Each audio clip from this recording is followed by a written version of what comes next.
வணக்கம் நண்பா, இது நம்ம சேனல் BScAgriculture. இப்போ தான் நம்ம சேனலுக்கு முதல் தடவை வரீங்கன்னா மறக்காம சப்ஸ்கிரைப் பண்ண ப்ரெஸ் பண்ணுங்க. சரி, வாங்க வீடியோக்குள்ள போகலாம். இந்த வீடியோவில் நம்ம இதை பற்றி பார்க்க போனால் ஃபண்டமெண்டல்ஸ் ஆஃப் சாயில் சயின்ஸ். நான் அதில் உங்களுக்கு நடத்த போகிறது என்னன்னு சொல்லிட்டு பார்த்தீங்கன்னா weathering of rocks and minerals. So இதை ஒரு சின்ன இன்ட்ரோவை கொடுத்தாங்க. So weathering of rocks and மினரல்ஸ்க்கு. ஸோ இந்த weathering of rocks and minerals வந்து ஃபஸ்ட் அந்த ராக்ஸ் அண்ட் மினரல்ஸ் வந்து வெதரிங் ப்ராசஸில் வந்து ஆக்டிவேட் ஆகணும். அடுத்து வந்து பார்த்தீங்கன்னா ரெண்டாவது வந்து அந்த ஃபார்மேஷன் ஆஃப் ரிகோலித் அப்படி இல்லைனா பேரண்ட் மெட்டீரியல் வந்து உருவாகணும். அடுத்து வந்து பார்த்தீங்கன்னா ட்ரூ சாயில் ஃபார்மிங் வந்து பார்த்தீங்கன்னா ரெகோலித்லேருந்து உருவாகும். ஸோ இதுதான் இந்த லாஸ்ட் ஸ்டெப். ஸோ மொத்தமாகவே இந்த வெதரிங் ப்ராசஸில் வந்து மூணு ப்ராசஸ் தான். ஸோ ஃபர்ஸ்ட் அடுத்து வந்து பார்த்தீங்கன்னா வெதரிங் ஆஃப் ராக்ஸுக்கு ஒரு டெஃபினிஷன் என்னன்னு சொல்லிடுறேன். ஸோ வெதரிங் ப்ராசஸ்ன்றது எதுவுமே இல்லைங்க, டிஸ்இன்டெகிரேஷன் அப்படின்னா டீகம்போஷன். ஒன்று உடஞ்சி நொறுங்கி பெரிய பீசஸ் வந்து சின்ன சின்னதாக மாறுது, அப்படி இல்லைன்னா அந்த பார்ட்டிகளே ஃபுல்லாக கன்வெர்ட் ஆகுது. ஸோ வேற ஒரு ப்ராசஸாக கம்போஸ் ஆகிட்டு மாறுறது தான் இந்த வெதரிங் இதோட டெஃபினிஷன் சொல்லலாம். ஸோ இது வந்து பிசிக்கல் ஏஜென்ட்ஸோ இல்லை கெமிக்கல் ப்ராசஸ் மூலியமாகவோ இந்த ராக்ஸ்ன்றது வந்து ரெகோலித்தாக கன்வெர்ட் ஆகிடும். ஸோ ரெகோலித்ன்றது எதுவுமே இல்லைங்க, அந்த ராக்ஸோட அப்பர் சர்ஃபேஸில் வெதரான அன்கன்சாலிடேட்டட் ரெசிடியூஸ் தான் ரெகோலித்ன்னு சொல்கிறாங்க. அடுத்து வந்து பார்த்தீங்கன்னா பேரண்ட் மெட்டீரியல். ஸோ பேரண்ட் மெட்டீரியல்னா ரெகோலித்தை தான் பேரண்ட் மெட்டீரியல் சொல்லுவாங்க. இது வந்து அப்பர் போர்ஷனில் பார்க்க முடியும். ஸோ இதுக்கு வந்து டெஃபினிஷன் கொடுக்கணும்னு சொல்லிட்டு பார்த்தீங்கன்னா unconsolidated mass which are more or less chemically weathered material. So இது இந்த ரெகோலித்துலேருந்து தான் பார்த்தீங்கன்னா சாயில் வந்து டெவலப் ஆகும். ஸோ அதை மட்டும் ஞாபகம் வச்சுக்கோங்க. அடுத்து வந்து பார்த்தீங்கன்னா இப்போ வெதரிங் ப்ராசஸ்க்குள்ளே என்டர் ஆகலாம். ஸோ வெதரிங் ப்ராசஸ் வந்து பார்த்தீங்கன்னா மொத்தம் 3 process. So physical, chemical, biological. So physical ப்ராசஸ்க்கு மற்ற பேர் என்னன்னு சொல்லி பார்த்தீங்கன்னா மெக்கானிக்கல் ப்ராசஸ், அதே மாதிரி டிஸ்இன்டெகிரேஷன். அதே கெமிக்கல்னா டீகம்போஷன். ஸோ இந்த பயாலஜிக்கலில் வந்து பார்த்தீங்கன்னா போத் டிஸ்இன்டெகிரேஷன், டீகம்போஷன் ரெண்டுமே நடக்கும். ஸோ இது 3 தான் டிஃப்ரெண்ட் ப்ராசஸ். அடுத்து இப்போ நம்ம ஃபிசிக்கல் ப்ராசஸ்க்கான டெஃபினிஷன் வந்து சொல்லிடுறேன். ஸோ ஃபிசிக்கல் ப்ராசஸில் வந்து நம்ம இம்பார்ட்டண்ட்டாக ஞாபகம் வச்சுக்க வேண்டியது என்னன்னு சொல்லிட்டு பார்த்தீங்கன்னா நியூ சப்ஸ்டன்ஸ் வந்து ப்ரொடியூஸ் ஆகாது. So bigger substance. ஸோ ஒரு பெரிய சைஸ் கல் இருக்குன்னா அது உடையும் போது வந்து பார்த்தீங்கன்னா சின்ன சின்ன கல்லாக உடையும். ஸோ ஏன்னா இதில் மெக்கானிக்கல் ஃபோர்ஸ் மூலியமாக தான் இது நடக்கும்னு சொல்லலாம். ஸோ அந்த மாதிரி தான் அது ஃபிசிக்கல் ப்ராசஸ்க்கான டெஃபினிஷன். ஸோ இதில் வந்து ஒரு 5 டைப்பாக பிரியும். என்னன்னு சொல்லிட்டு பார்த்தீங்கன்னா physical conditioning of rocks, change in temperature, action of H2O, action of wind, atmospheric electrostatic phenomenon. So இது ஃபஸ்ட்டு வந்து பார்த்தீங்கன்னா physical conditioning of rocks. So ஒரு சில ராக்ஸ் வந்து பார்த்தீங்கன்னா சைஸ் வந்து பெருசாக இருக்கும், ஒரு சில ராக்கோட பார்ட்டிக்கல் மினரல்ஸ் வந்து பார்த்தீங்கன்னா சைஸ் சின்னதாக இருக்கும். ஸோ அதுக்கேற்ற மாதிரி ஒவ்வொரு இதுவும் நடக்கும். எக்ஸாம்பிள் வந்து பார்த்தீங்கன்னா ஜிப்சம், இது டால்க் வந்து பார்த்தீங்கன்னா ரொம்ப அதோட பார்ட்டிகல்ஸ் வந்து சின்ன சின்னதாக இருக்கும். ஸோ அதோட வெதரிங் ப்ராசஸ் வந்து சீக்கிரமே நடக்கும்.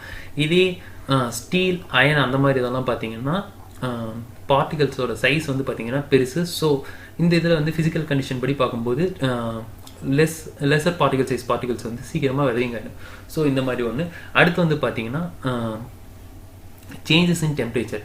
So sudden increase in temperature அப்புறமேட்டு டிக்ரீஸ் ஆகிறதுனால பார்த்தீங்கன்னா வெதரிங் ப்ராசஸ் வந்து அதிகமாக நடக்கும். காரணம் எப்படின்னு சொல்லிட்டு பார்த்தீங்கன்னா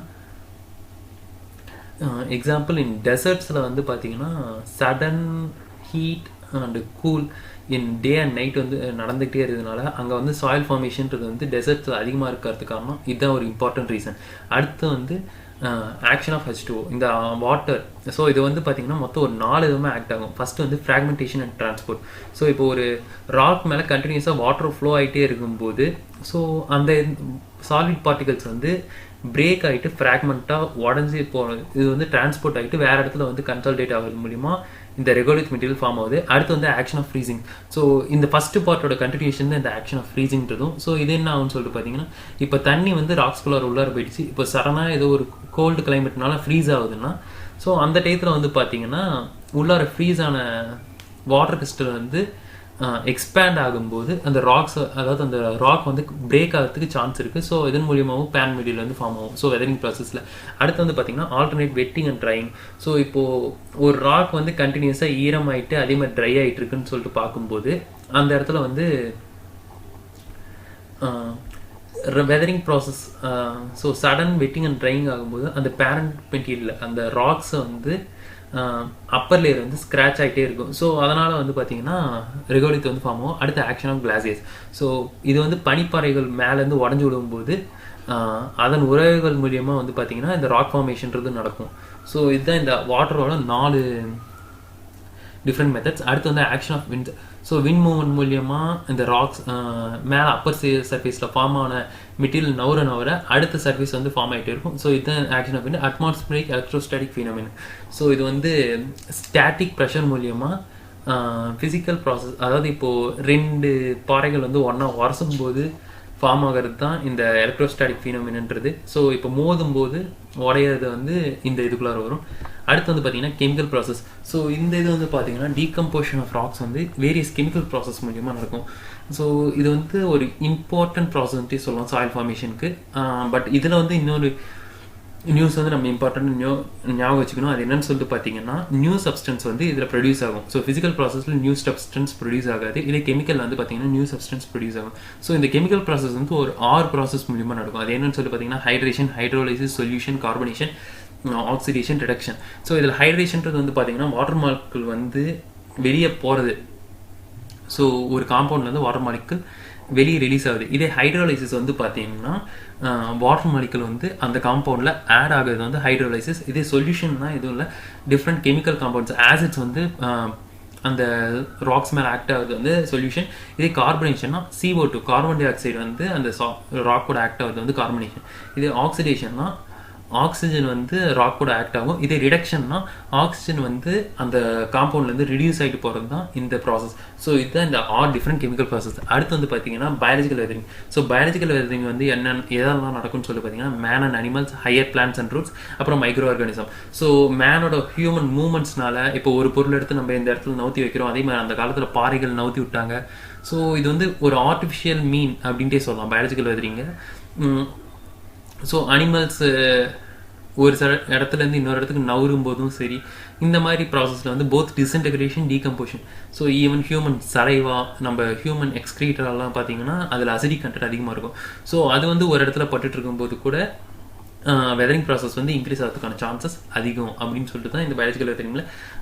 அடுத்து வந்து பார்த்தீங்கன்னா higher plants and roots. So ஒரு செடி இருக்குன்னு சொல்லிட்டு வச்சுக்கோங்க. இப்போ பாறைகளுக்கு நடுவில் நம்ம வந்து செடி புதுசாக முளைச்சி பார்த்துருக்கோம். அது காரணம் என்னென்னா அதோட ரூட்ஸ் வந்து அந்த இடத்துக்குள்ளார என்ட்ரு ஆகிட்டு இருக்கும். ஸோ அந்த ரூட்ஸ் என்ட்ரு ஆகும்போது அந்த ராக்ஸ்குள்ளார கிராக்ஸ் உருவாகும். ஸோ அந்த கிராக்ஸில் வந்து மூலியமாக வந்து பார்த்தீங்கன்னா அந்த ஹோல் ராக்ன்றது வந்து பிரேக்கேஜ் ஆகிட்டு ரெகாலித் ஃபார்மேஷனுக்கு வந்து யூஸ் ஆகும். ஸோ இதுதான் ஹையர் பிளான்ட்ஸ் அண்ட் ரூட்ஸோட வேலையாக இருக்கும். அடுத்து வந்து micro organism. So micro organism வந்து கெமிக்கல் ப்ராசஸ் மூலியமாக நடக்கும்னு சொல்லிட்டு சொல்லலாம். எப்படின்னு சொல்லிட்டு பார்த்தீங்கன்னா இந்த மைக்ரோ ஆர்கானிசம் ப்ரொடியூஸ் பண்ணுற ஒரு சில கெமிக்கல்ஸ்னால பார்த்தீங்கன்னா அந்த ராக்கோட அப்பர் சர்ஃபேஸ் வந்து பார்த்தீங்கன்னா டிஸ்இன்டெகிரேட், அதாவது டீகம்போஷன் ஆகிட்டு இந்த ப்ராசஸ் வந்து நடக்கும். ஸோ இதுதான் இந்த பயாலஜிக்கல் வெதரிங்.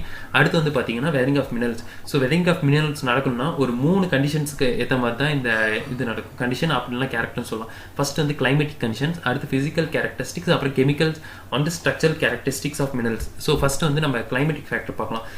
ஸோ இப்போ கிளைமேட்டிக் ஃபேக்டர்னு சொல்லிட்டு பார்த்தீங்கன்னா ஒரு ஃபேக்டர் இல்லைங்க, ஒவ்வொரு ஃபேக்டருமே வந்து பார்த்தீங்கன்னா வெதரிங் ப்ராசஸை இன்க்ரீஸ் பண்ணிட்டே தான் இருக்கும். ஃபார் எக்ஸாம்பிள் வந்து பார்த்தீங்கன்னா ஹியூமிட் கிளைமேட், அதாவது மழை பெஞ்சிக்கிட்டே இருக்கக்கூடிய மேங்க்ரூவ் ஃபாரஸ்ட் அந்த மாதிரி இடத்துலலாம் பார்த்தீங்கன்னா மைக்ரோபியல் ஆக்டிவிட்டின்றது வந்து ரொம்பவே அதிகமாக இருக்கும். ஸோ அந்த இடத்துல வந்து இந்த வெதரிங் ப்ராசஸை வந்து இன்க்ரீஸ் பண்ணும். ஸோ இதுதான் ஃபஸ்ட்டு கிளைமேட்டிக் கண்டிஷன். அடுத்து வந்து ஃபிசிக்கல் கேரக்டரிஸ்டிக்ஸ்.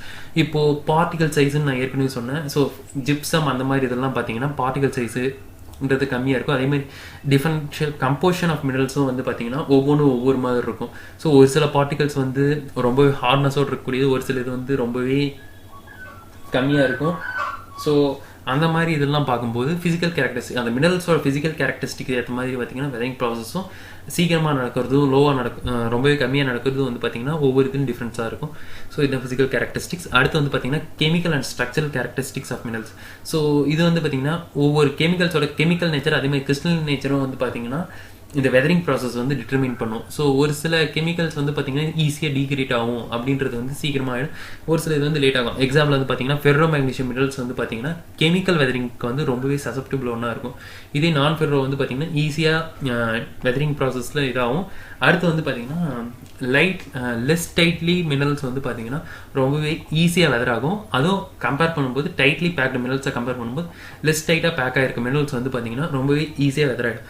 ஸோ இதெல்லாம் தான் இந்த 3 டிஃப்ரென்ஸ். ஸோ உங்களுக்கு அடுத்து வந்து பார்த்தீங்கன்னா சாயில் ஃபார்மிங் ஃபேக்டர்ஸ். இப்போ வெதரிங் ப்ராசஸ் ஃபுல்லாக பார்த்தாச்சு. ஸோ சாயில் ஃபார்மிங் ஃபேக்டர்ஸ்ன்னு சொல்லிட்டு என்னன்னு சொல்லிட்டு கேட்டாங்க அப்படின்னு சொல்லிட்டு பார்த்தீங்கன்னா மொத்தம் 2 ஃபார்மேஷன் ஃபேக்டர்ஸ் மூலியமாக தான் இந்த சாயில் ஃபார்மிங்கிறது நடக்குது. ஸோ ஃபஸ்ட்டு வந்து பார்த்தீங்கன்னா weathering of rocks into regolith, அடுத்து வந்து பார்த்தீங்கன்னா formation of true soil from regolith. So இந்த இதில் ப்ராசஸ் மெக்கானிசம் என்னன்னு சொல்லிட்டு பார்த்தீங்கன்னா அந்த ஃபர்ஸ்ட் ஸ்டெப்பில் வந்து பார்த்தீங்கன்னா டிஸ்இன்டெகிரேஷன் அப்புறம் டீகம்போசிஷன் ப்ராசஸ் வந்து அந்த ராக்ஸ் மேலே இதாகிட்டு ரெகோலித் வந்து ஃபார்ம் ஆகும். அடுத்து செகண்ட் ஸ்டெப் வந்து பார்த்தீங்கன்னா சாயில் ஃபார்மிங் ஃபேக்டர்ஸ். ஸோ அதாவது அடுத்த லெக்சரோட இது.